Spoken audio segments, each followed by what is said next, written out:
In today's video, we're going to be looking at updated build guides for Black Widow and Magik in Omega War. We're going to go over abilities, specializations, companions, and costumes. Let's get into it.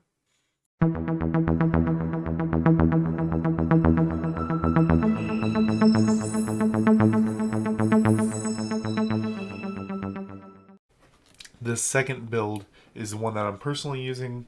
I started off with Stepping Sword, Stepping Strike, puts me right behind them, which sets me up perfectly for Hunter in the Dark, Dark Encounter. You've seen in my Dimension Duel video where I do not like this ability in Dimension Duel, but in Omega War, because you're automatically right behind the target with this,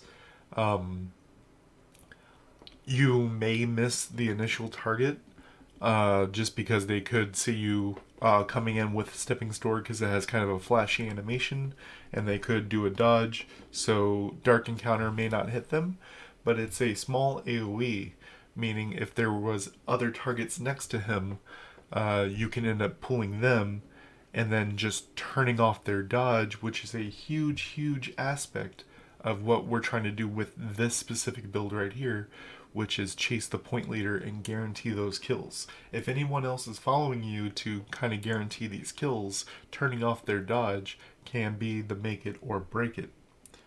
Next we go into Soul Slash Quick Stab. I really wanted to fit a third sword skill in here. I was playing around with Serial Slash, but that just wasn't doing enough damage or enough guard break. So Quick Stab, it always goes to where you clicked at the time. So if you watch the animation on the left, it does the quick 1-2 stab, but it always goes directly right there. So if you click the button and there's any kind of server lag or anything, and the person is no longer there, you're still stabbing there.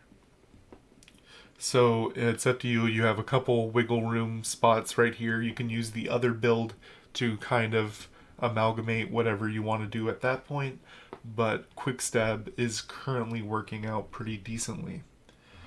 Next we'll go into Arcane Sword Demon Slayer. It's a sword skill, so high guard break. If you're using the Hydra outfit, this does more damage. This is a very quick cooldown, lets you stick to your target, and then we finish things off with Master of Abyss, Abyssal Advent. Damage over time, just extra damage on top. I've had plenty of kills where I teleport onto the target, do the damage, and then they dodge, run away, only to die to the dot. Next, let's get into specializations. If we take a look at the specializations, there's a couple must-haves and then a couple flex slots, as we'll see. Starting off with Soul Sword Enhance, increase attack by 20% for 6 seconds when using Soul Sword with 12-second cooldown. 50% of the time you're doing 20% more damage. As we know with the damage in this game, it's multiplicative, so any percentage bonuses are awesome. Going on to the next one for similar reasons. If target's under 50%, do 25% more damage. This is more suited towards that second build, which is chasing kills, but also has merit in the team fight aspect, as other people are in that team fight, making whittling down the targets.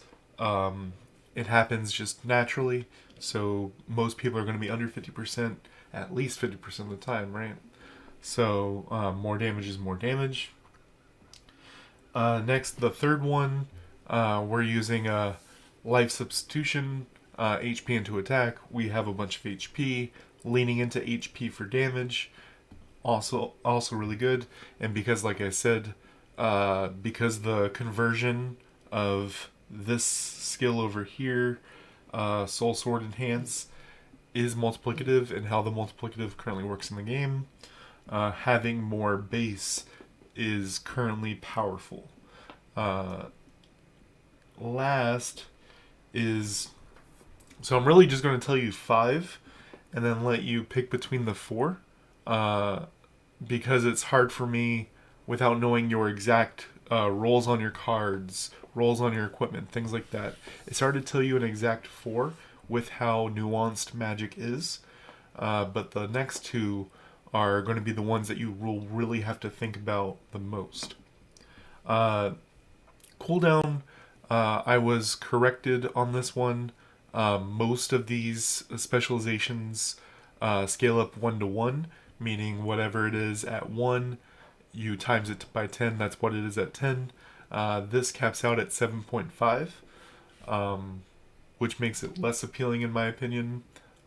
It's as good as a regular Omega card, so I don't know if it's worth a slot, but it is additive, so if you have this and the card, you have both of those connected. Last one I want to talk about is a very interesting one, specifically in Omega War or Alliance Omega War. Decrease damage received by 25% for 5 seconds when guard is broken. There is no cooldown here, so if your guard is broken, you use an escape skill or Nick Fury, and then get your guard all the way back up, and then you get guard broken again. You will get this damage reduced shield. Yet it's not a shield, but you know what I mean. For those 5 seconds, you're taking less damage. You're trying to be in the middle of the fight. If you have trouble getting back out because you're like, well, I get guard broken, stun locked, and then I'm done. This can help you hold on to those points a little bit better. Next, let's talk about Omega cards. So on Omega cards, I want to specifically talk about Supervillain Team Up right here, which is 7.2 at base without, well, this is considered, yes, 7 star, so I think it's 6.7 at base, and then scales up to 7.2. This is roughly as good as that maxed out specialization. Something to think about there. Obviously, crit damage is crit damage. But really, Magik likes to lean into this Magardia set.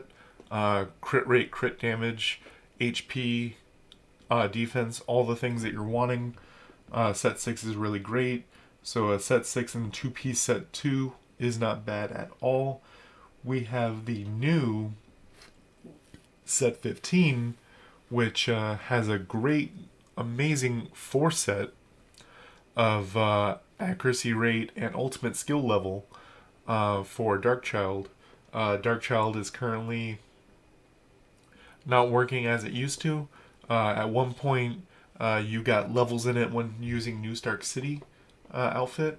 Now it's not operating like that, at least at first blush. Still a lot of testing being done, talking with devs, and they're still looking into it. I personally like the range damage decrease and melee damage decrease. Those will be up to you. Obviously, they're rare, special cards, so they're harder to get. So if we ignore that and just look over here at the Angela crit damage and X Factor crit rate, crit damage cards, and then just by having them on, you get accuracy rate? Okay. So even that as a 2 set is great. If you want the 4 set, these are 2 attack cards, which, yes, the percentage on attack is good. There are other things that you would rather have on your card slots. So I would personally recommend the 4 set, set 6, and then either the 2 set, set 2, or 2 set, set 15. Now let's talk about costumes. For companions, Mordo is very good for that first build where you're just trying to put down damage numbers. As with his skill, if you're Doctor Strange or Magik, you get a bunch of extra stuff. You get to use your ultimate more often, cooldown, things like that, plus bonus attack. So just for putting down pure numbers, Mordo is great. When we're talking about chasing down the point leader, we have some different options. Daredevil to turn off their passive dodge. Mix that with the anti-dodge ability. They can't use active or passive dodge, and they're kind of a sitting duck.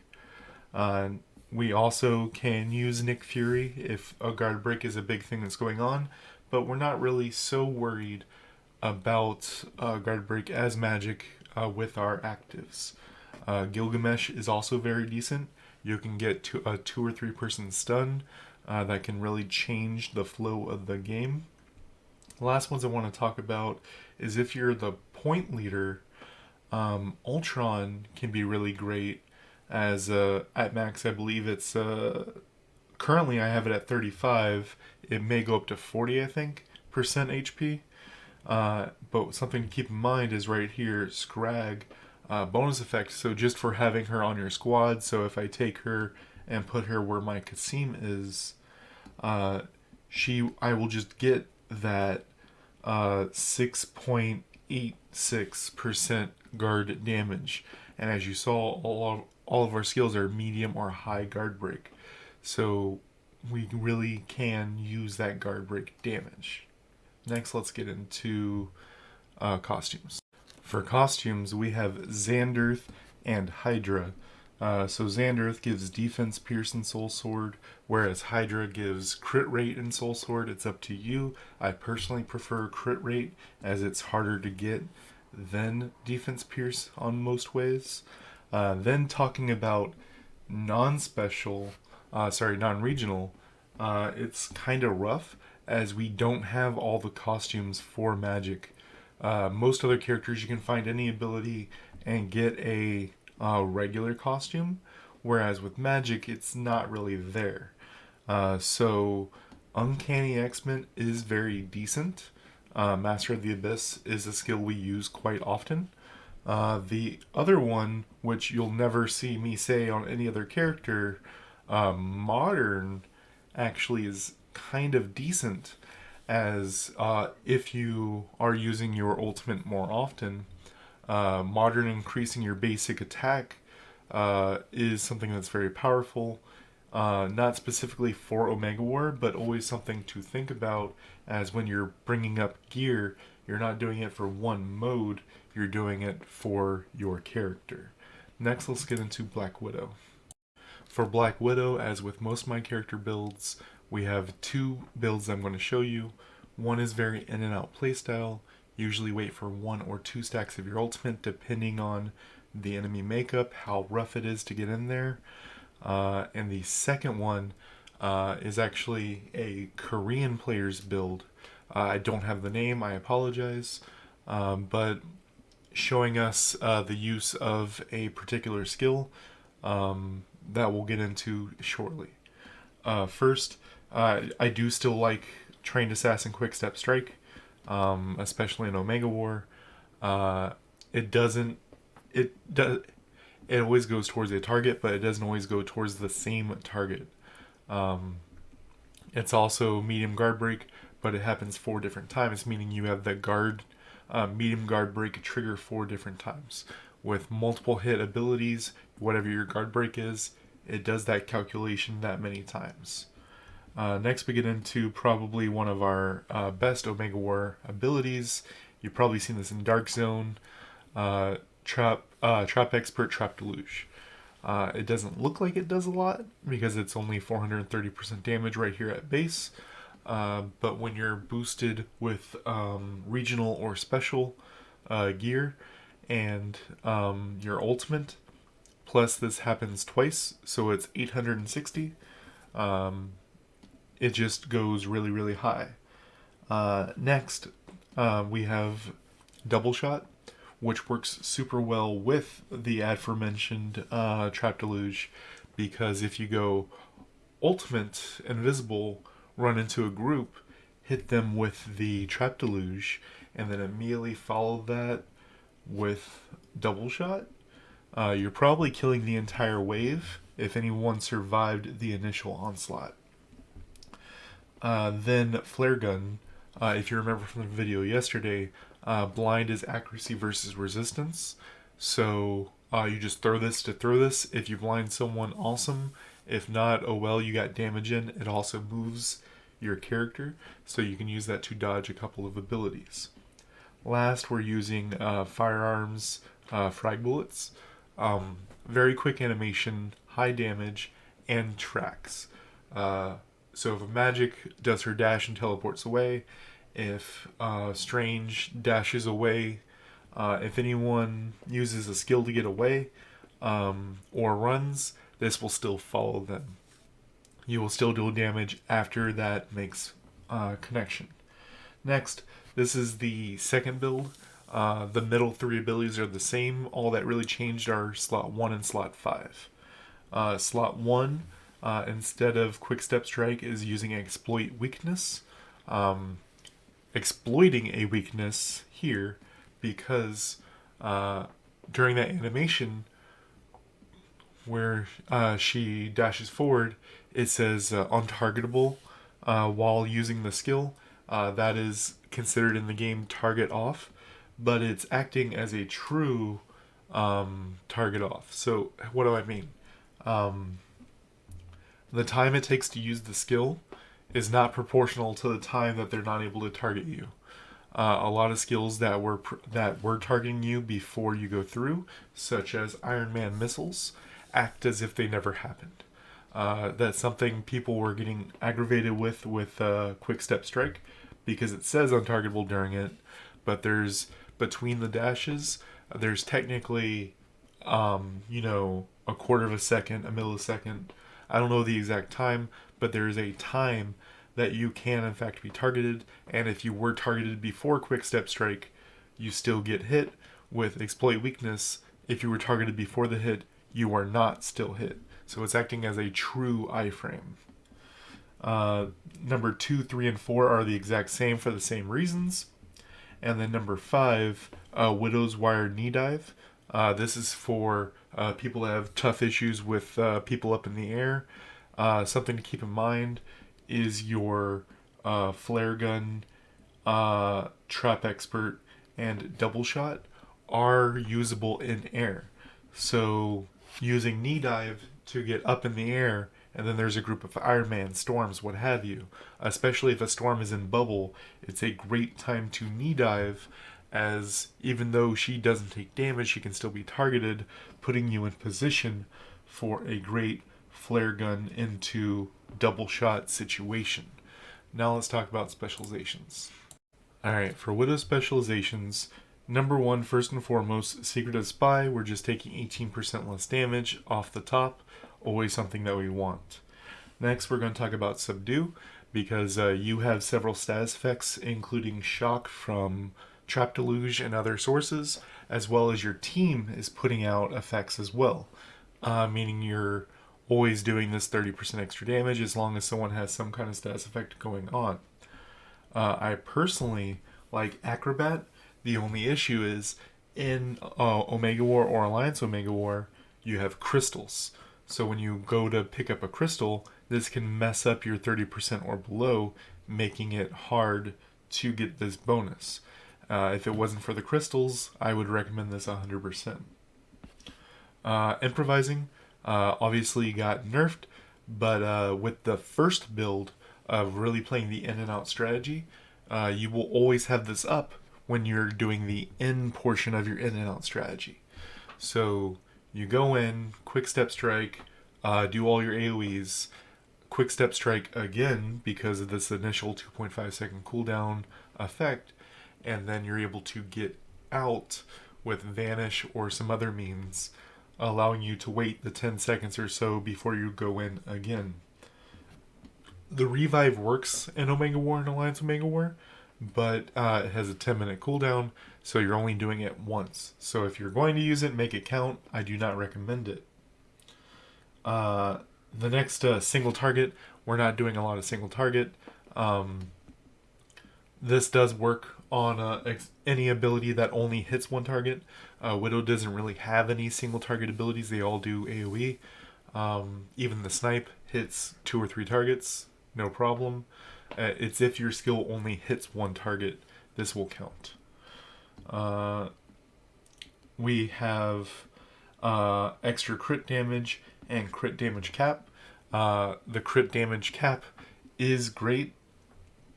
Fatal Strike is really great if you're able to hit those numbers. This is extra 50%. It does not give you 50% crit damage.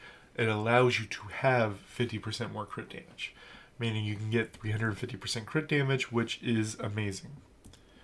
Sharp Mind. It specifically says increase PvP damage. It does not say it gives you PvP increase, but it is PvP increase.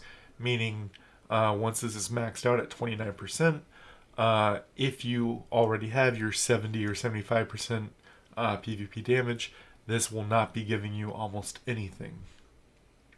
Last but not least, receiving intel if they're under 50%, do 25% more damage. Always something Widow wants to do. With the Trap Deluge double shot combo, if anyone would have lived, they are guaranteed dead with receiving intel. So as a quick summary, I like Secretive Spy, Subdue, Improvising, and either Fatal Strike or Receiving Intel. Next, let's get into Omega cards. With Omega cards, we have the obvious set 2, which I really like if you're not using any specials. You have Red Skull, Supervillain Team Up, gives you attack, cooldown, and crit damage, everything Widow wants. Magardia, you have Vote Loki, and Thor God of Thunder number 13. Sorry, it's the other... Yeah, that one. Plus attack, plus crit damage, and for having both of them you get more crit damage, which is one of Widow's best stats. Next, you can lean into the Maestro card Ultimate Gauge Recovery. If you max out Ultimate Gauge Recovery for 200%, you're looking at 16 seconds for each vanish. Meaning, if you do the full combo that I talked about, Quick Step Strike into your other abilities into Quick Step Strike, you will have an additional vanish ready to go. And it's also important to talk about set 15 of the X Factor and Angela cards for crit rate, crit damage, and accuracy rate. Always something that Widow wants. Last but not least, let's talk about costumes. So with companions on Widow, you have several options. Widow is very versatile. I've seen some Daredevil. Daredevil's does really good to let you turns off their dodge. So if you're not getting the accuracy from set 15, this allows you to pin them down so you can go stealth, Daredevil, turn off their passive dodge for a Spider-Man whatnot, and hit them with the Trap Deluge out of stealth. Then you have Icarus is really great as from stealth they can't see where Icarus is spawning from, making Icarus a harder thing to deal with, as well as Icarus does 2 main attacks. He does the dash and then he does the beam. So whoever he hits with the dash, if it kills or if he dies from other means, then the beam will go onto a separate target, which is always very powerful. Gilgamesh, you can have a very powerful Gilgamesh Trap Deluge. Stun them, they can't dodge Trap Deluge, and then finish them. Ultron is one that I definitely personally use a lot because he gives you the 40% shield as well as just putting him over there. So the fact that he's currently equipped as the number 2 slot, as you see over there. Actually, I think that's 4. They do 1, 2, 3, 4. You can see the bonus effect is crit damage. As I said before, Widow really wants crit damage. So having the 5-star bonus is 4%, 4.12%, and then it doubles at 6-star, making 8.24%, which just, almost 10% extra crit damage is still something, especially with Vanish, giving you damage multiplier into auto crit, really spiking your damage. Next, let's get into costumes. Last but not least, Widow costumes. For the first and second build, they're slightly different. For the first build, we have both deadly aim class skills, so Magardia is very great, especially with that crit damage. Second, if you're using that, if you're a Widow that's been around before the balance changes, that second build does take advantage of Hydra or Sakaar, allowing you to still use what you have. That second build will suffice.